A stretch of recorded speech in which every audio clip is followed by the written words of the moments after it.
really with a great sense of reverence and awe that I have a chance to look back at my life and talk about some of the significant moments that helped me become a priest. I'm 13 years a priest at this point, and I'm so grateful for the first person who invited me in my high school years to stop by a youth group. Got to that youth group, got going a little bit with the flow, and was invited to go to a youth conference at Franciscan University of Steubenville. Wasn't quite sure, was happy to be there, enjoyed the conference, but was kind of hanging near the back on the fringes. And by the last morning, I was invited to go sit up front with one of the fellows in our group who was hearing impaired and needed to be near the stage. So I prayed as usual. I don't remember much different from that Mass other than sitting with my buddy. And at the end of Mass, a woman from the row behind me, total stranger to me, tapped me on the shoulder and said, "Excuse me, young man, are you thinking about being a priest?" The only thing I was thinking about was getting back with my buddies in the back of the tent and playing Frisbee, so I thought, how do I get out of this quickest? "Yes, I am." She says, "Oh good, I'll be praying for you." So I made a beeline for the back of that tent and said, "Guys, this place is crazy. They asking you about being a priest?" The guy said, No, no one asked us." "Oh yeah, I was just wondering." "Oh, all right, good." Well, boy, did that sit in my head the whole bus ride home. Lord, what was that all about? And that became my prayer. Lord, what was that all about? There I was in my sophomore year of high school, bus ride home, asking God why someone tapped me on the shoulder and asked me to think about priesthood. And when I asked God in that prayer, I realized, for the second, with my eyes shut, I could see myself as a priest. There I was in my home parish, kind of holding up a chalice, and I thought, oh man, careful what you ask God, He might show you. So what really started was somebody saw something in me I had not yet seen in myself. But what began was a growing comfort in possibly that could be me. So by the end of high school, I actually visited the college seminary. It's an option for us here in the Diocese of Syracuse. But I knew something early on that, boy, these guys, they seem so confident and all in with it, and just not quite there yet. So I didn't. I headed off to college. I was glad for the visit. I was glad I gave it a look and stayed in touch with the vocation director through college and participated in retreats when I was home on breaks. I graduated and I was working for a year. I was reading a book during that year of work.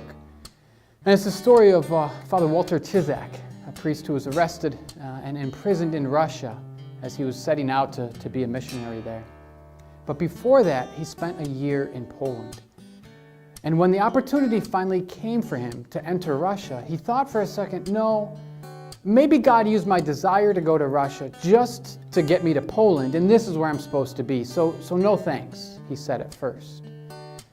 In his book, this is page 27, paragraph 3, it sticks in my heart, I remember it so much. He said immediately he felt desolation, just things weren't right. He said, because I knew I turned my back on the only way I had ever known God's will. I realized that the reason I had chosen the college I went to and studied the theology was that I wanted to prepare for priesthood, but I had gotten away from that idea.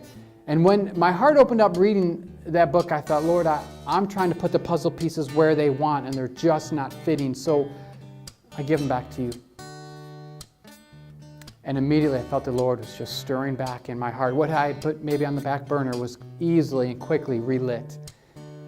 By the end of that summer, I called the vocation director in Syracuse and said, hey, it's me. It's been a while, but I think it's time. I think I want to apply to seminary.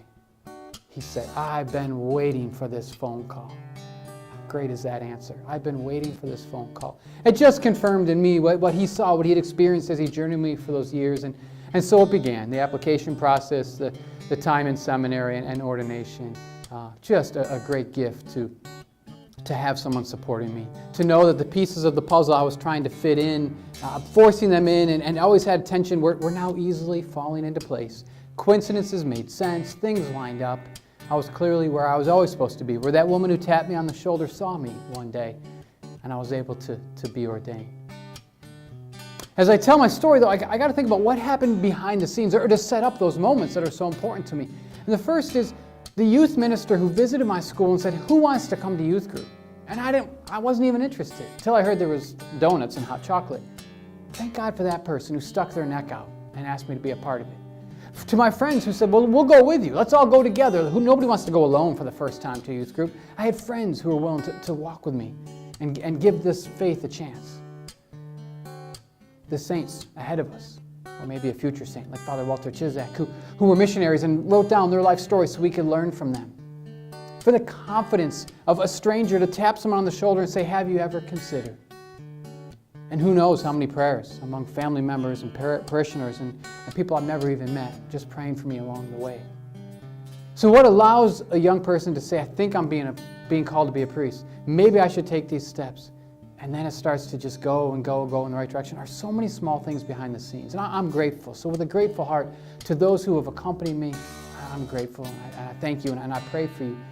Anyone who might be watching this video now, I want you to just take advantage of some of those simple steps that are in front of you. Be a part of a youth group.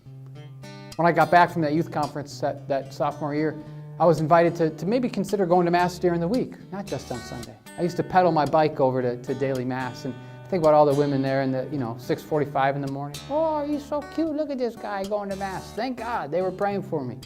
Go to Mass. Go to Mass more than just on a Sunday if it's in your heart. The Eucharist is just going to strengthen you to really be secure in that calling. Stay in touch with vocation directors. The whole vocation team is here to help you in the Diocese of Syracuse. It's such a joy to help a young person trying to figure out where they're supposed to be. We see our own stories echoed. We're happy to walk with you and share with you some of the things that we've learned as well. Most of all is just that openness to the Holy Spirit, to let the pieces of the puzzle fall where they were supposed to be, where they were always supposed to be, and let God lead you exactly to where you're supposed to be. I'll be praying for you. Please keep me in your prayers. I'm Father Joe O'Connor, and that's my vocation story.